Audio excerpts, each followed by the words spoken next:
comesse com ele. E entrando na casa do fariseu, assentou-se à mesa. E eis que uma mulher da cidade, uma pecadora, sabendo que ele estava à mesa na casa do fariseu, levou um vaso de alabastro com unguento. E estando por trás dos seus pés, chorando, começou a regar-lhe os pés com lágrima, e enxugando-lhe com os cabelos da sua cabeça, e beijava seus pés, e ungia com unguento. Quando isso viu o fariseu que tinha convidado, falava consigo dizendo: se esse fosse profeta, bem saberia a qual essa mulher que lhe tocou, pois é uma pecadora. E respondendo Jesus, disse-lhe: Simão, uma coisa tenho a dizer-te. E ele disse: dize, mestre. Um certo credor tinha 2 devedores.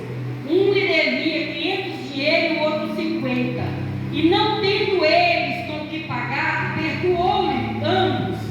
Diz: pois qual deles amará mais? E Simão respondendo disse: tenho para mim que é aquele a quem mais perdoou. E ele disse: julgaste bem. E voltando-se para a mulher, disse a Simão: vês tu essa mulher? Entrei em sua casa e não me deste água para os pés, mas essa me regou os pés com lágrimas e enxugou-os com o cabelo. Não me deste ósculos, esta desde que entrou não tem cessado de me beijar os pés. Não me ungiste a cabeça com óleo, mas essa ungiu-me os pés com unguento. Por isso eu te digo que seus muitos pecados lhe serão perdoados, porque muito amou aquele que pouco ama. Aquele que pouco é perdoado, pouco ama.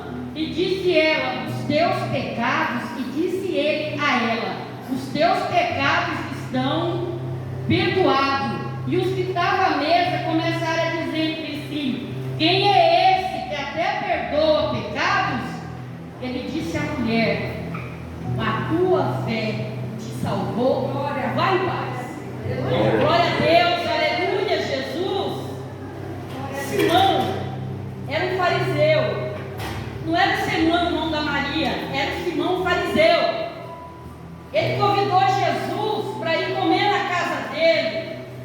Mas é que eu já disse, ele não convidou Jesus por uma questão de amizade, de ter amizade com Jesus, de querer Jesus do lado dele, sentado na mesa dele. Ele convidou Jesus para observar Jesus. Sabe por quê? Simão fazia parte do Sinédrio. O Sinédrio era composto de 70 fariseus. Era tudo homens letrados, homens estudados. Eles andavam com vestes sacerdotais. Até diz que tinha alguns deles que tinham uma letra escrita na cabeça, no chapéuzinho deles: santidade. Mas ali a santidade passava longe. Eram os homens que falavam no nome de Deus, roubavam no nome de Deus, porque eles tomavam conta da província, eles tomavam conta da vida religiosa das pessoas, eles tomavam conta em tudo, eles mantinham o povo sob o seu controle. E o ministério de Jesus começou a bombar. O ministério de Jesus foi apenas 3 anos. E eles ficaram preocupados, porque todos os dias chegava alguém no Sinédrio para eles contando o milagre que Jesus fez. Olha, o primeiro milagre de Jesus foi transformar água em vinho. Olha, a viúva de Naim estava passando, Jesus encontrou com ela.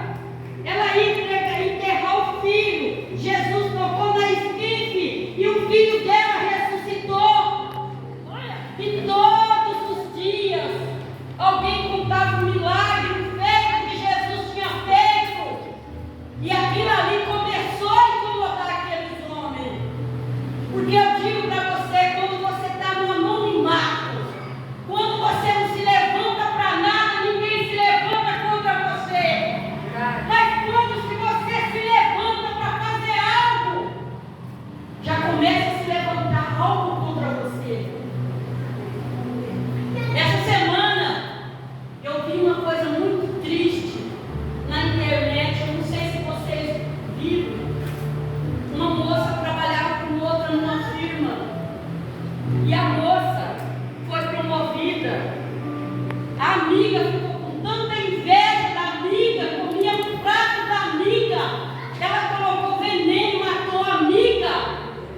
Senhor Jesus como ele devia ser recebido. Aí eu estava pensando sobre essa palavra. Se eu soubesse quem era, aqueles homens, eles faziam tudo em nome de Deus. É em nome de Deus, é em nome de Deus, mas Deus estava longe daqueles homens. E às vezes a gente pergunta para si mesmo: será que eu estou agradando a Deus? Às vezes a gente vem, prega, canta, fala de Deus. Olha, será que Deus está se agradando de mim? Deus está se agradando de você? Você está agradando a Deus? E muitas vezes a gente tem que fazer essa pergunta para a gente. Porque tem hora que a gente acha que é do nosso jeito, mas Deus tem o jeito dele de trabalhar com ele. Será que está agradando a Deus? Será que eu não estou subindo aqui em cima desse altar? Será que eu não estou pregando que pelo menos eu abro meu coração para Deus? Mas muita gente às vezes vem para louvar o homem, para agradar o homem, mas não a Deus. Às vezes aquilo ali não é para Deus, aquilo ali é para si próprio, é para o seu ego próprio. Hoje em dia tem muito isso, muitos pregadores pregando por causa de dinheiro, cobrando cachê alto para ir louvar nos lugares. Está agradando a Deus? Será que é Deus ou está usando o nome de Deus em vão? Mas a palavra diz que Jesus estava ali sentado naquela mesa. Ninguém recebeu ele como tinha que receber. Mas sabe por quê? Jesus não foi ali por causa de Simão. Jesus não estava ali por causa daqueles homens, daqueles fariseus que estavam naquela casa. Jesus estava ali aquela noite porque Jesus sabia que uma pecadora ia se render aos pés dele. Ia se lançar aos pés dele, espírito e verdade. Glória a Deus. E a palavra diz que a pecadora, lá do outro lado, ela ficou sabendo que Jesus estava na casa de Simão. Aquela mulher imediatamente: o que eu tenho de valor aqui? Ela tinha um vaso de alabastro. Aquilo ali era caro. Aquele perfume era caro. Ela captou aquele vaso de alabastro, colocou e veio. Ninguém sabia a distância da onde aquela mulher estava para onde Jesus estava. Mas ela não olhou nem para a esquerda, nem para a direita. Ela queria só uma coisa: ela queria encontrar Jesus. Ela estava cansada de lutar com as próprias mãos. Ela estava cansada de querer resolver do jeito dela. Porque muitas vezes nós queremos resolver do nosso jeito. Nós achamos que nós podemos e de repente a gente vê os nossos sonhos frustrados. Sabe por quê? Porque ninguém vai avante sem Deus. Ninguém vai em frente sem Ele. Sem Ele nada poderemos fazer. E aquela mulher tentou ser feliz de todas as formas. E ela ouviu também falar de Jesus. Ela ouviu falar de Jesus. Ela disse: eu quero ter um verdadeiro encontro com Ele. Com Zaqueu também. Zaqueu não precisava, ele tinha dinheiro. Ele tinha dinheiro. Mas dentro de Zaqueu devia ter uma cratera, devia ter um vazio tão profundo que ele falou: preciso me encontrar com Jesus. Nicodemos também fazia parte do sinédrio. José de Arimateia, eles todos se renderam a Jesus, todos se encontrar com Jesus. E aquela mulher também, ela sentiu no coração dela de se encontrar com Jesus, de ter com Jesus. E ela entrou na casa de Simão. Ela não pediu permissão, porque se não fosse convidada, não podia entrar. Ela não pediu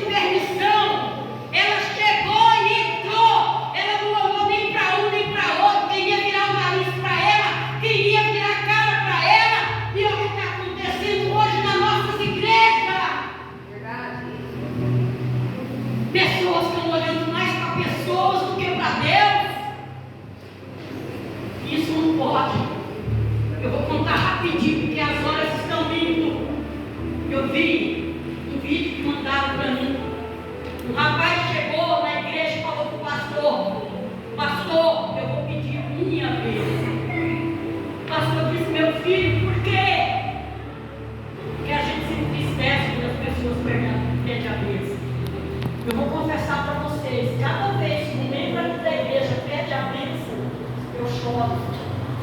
Hoje eu chorei muito no banheiro, porque a irmã Marina pediu a bênção. Eu chorei, no banho eu chorei, porque é uma alma, a gente tem que trazer para perder. E o medo chegou no pastor, eu falei, eu vou embora. Eu vou sair da igreja para pedir a minha bênção. O pastor falou, mas por que você vai pedir a bênção? Ele falou, porque eu chego na igreja e tem uns irmãos falando mal de mim. As irmãs falam mal de mim, as irmãs me apontam.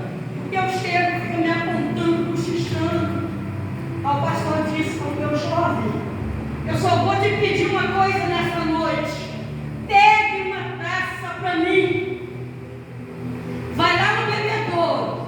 O salão é grande. Enche essa taça de água. E dê 3 voltas na igreja. Mas enche a taça de água. Você é capaz de dar essa volta na igreja sem me derrubar a água que está na taça? Ele disse, eu sou, pastor. Ele foi lá no bebedouro, encheu a taça e veio na igreja. Passou perto do pastor, a taça cheinha. Voltou de novo a segunda volta, a taça cheinha. Chegou na terceira volta, a taça cheinha. Aí o pastor disse para ele, entregou, falou, está vendo, pastor? Não derrubei uma gota da água. O pastor falou, mas a hora que você estava dando a volta na igreja, você viu as irmãs olhando para você? Você viu alguém falando mal de você? Ele falou, não, pastor. Sabe por quê? Ele estava olhando para a taça. E quando você vem na igreja, que você olha para Deus, você não quer saber das pessoas. Você vem aqui, olha, faz o que você tem que fazer. Você vem e vai embora, sabe por quê? Isso é um exemplo. Você tem que olhar para Deus. É para Deus que você tem que olhar. E aquela mulher entrou dentro da casa de Simão. Ela não perguntou se podia entrar. E a palavra de Deus diz que ela se lançou e começou a chorar, lavar os pés de Jesus com lágrimas, enxugar com o cabelo.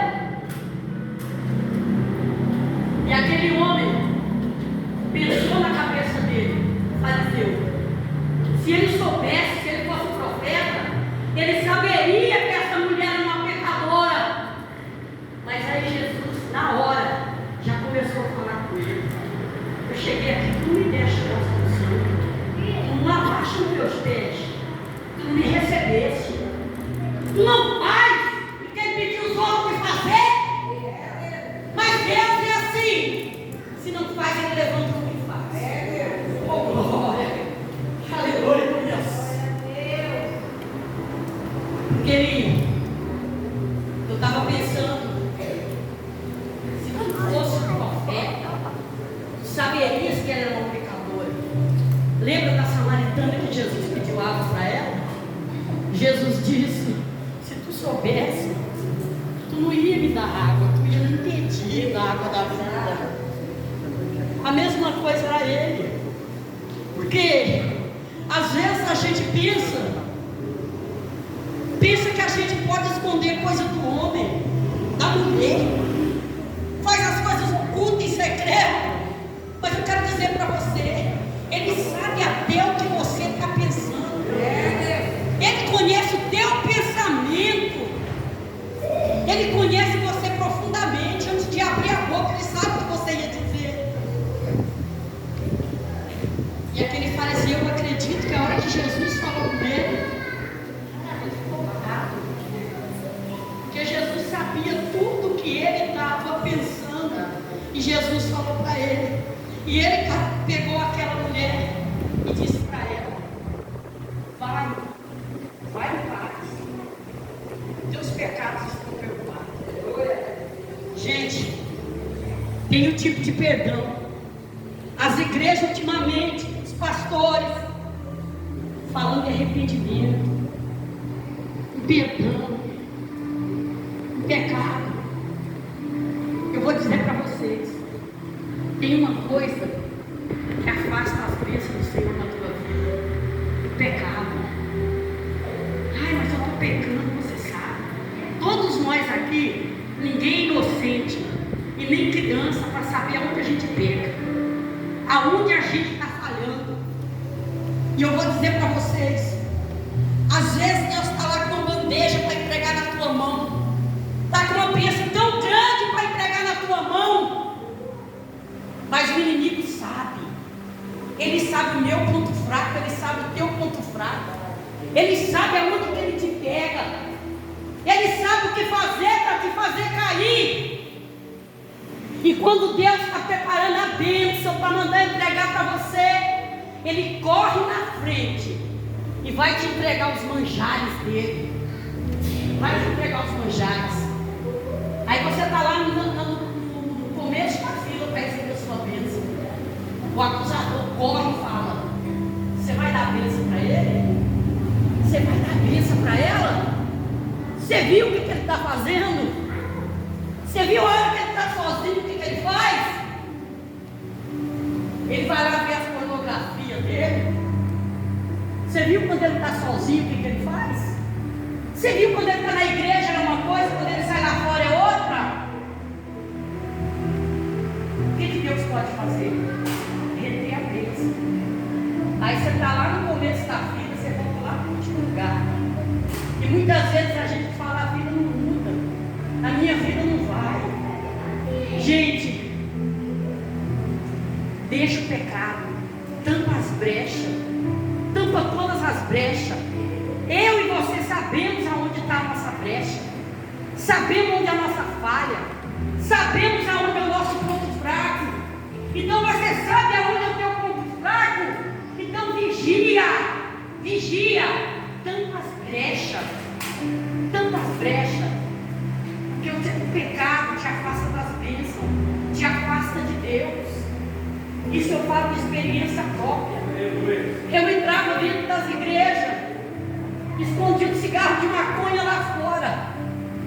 Acabava o culto, eu ia lá rapidinho, rolava maconha, fumava.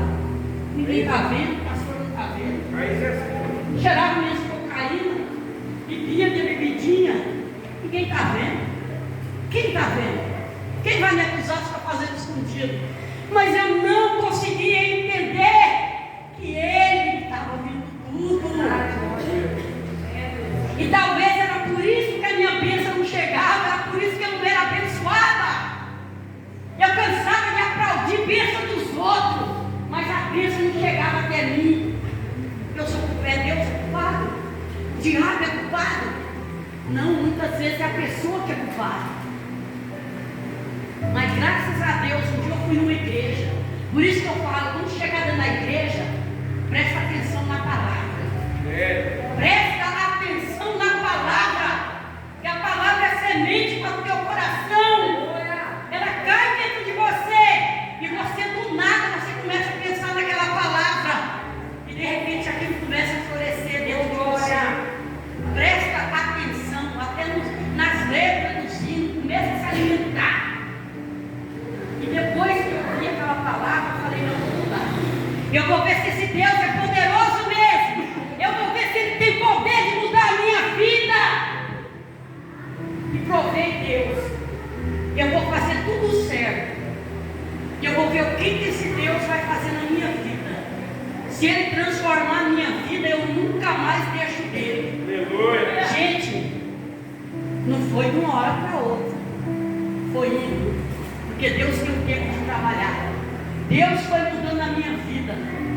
Eu não precisei de internamento, não. Uma viciada em cocaína, que o meu nariz saía sangue. Não precisei de internamento para largar maconha, para largar cocaína, para largar bebida. Deus me libertou. É por isso que quando o Júlio canta aquele hino: hoje eu estou livre, eu abro os braços, porque eu estou livre. Deus me libertou da legião do demônio, Deus me libertou dos vícios. E hoje eu estou aqui, Ele me usando para honra e glória do nome dele, para pregar a palavra dele. E eu quero dizer para vocês aqui nessa noite: lance-se ao pé de Jesus, se lança ao pé dele, faça uma prova com Deus, não obrigando ele a fazer para ver se, não, você chega nele e fala: Senhor, a partir de agora, eu vou tampar todas as minhas brechas, Eu vou ver na onde eu estou pecando. Eu vou vigiar, Senhor. Mas eu quero ver a minha vida mudar. Eu tenho certeza. Eu falo com vocês aqui nessa noite. Eu não prego mais a palavra de Deus se vocês tampar todas as brechas, ficar na presença dEle, buscar a presença dEle, orar, buscar intimidade com Ele, e a sua vida não mudar. Eu não prego mais a palavra de Deus, porque eu sei que vai mudar. Eu tenho certeza que vai mudar. E as horas do espera, eu queria dizer para vocês aqui nessa noite: tem alguém aqui nessa noite que quer se reconciliar com o Senhor? Tem alguém aqui nessa noite